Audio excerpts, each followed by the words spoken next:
మొరటోడు అని వాళ్ళు వీళ్ళు ఎన్నెన్ని అన్న పసి పిల్లవాడు నవ్వాడు.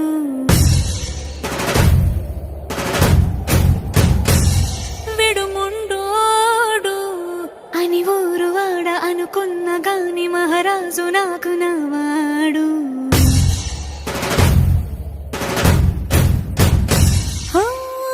మాట పెడుసైనా మనసులో వెన్న రాయిలా ఉన్నవాడిలోన దేవుడెవరికి తెలుసును నాకన్నా. సూసేకి అగ్గిరవ్వ మాదిరే ఉంటా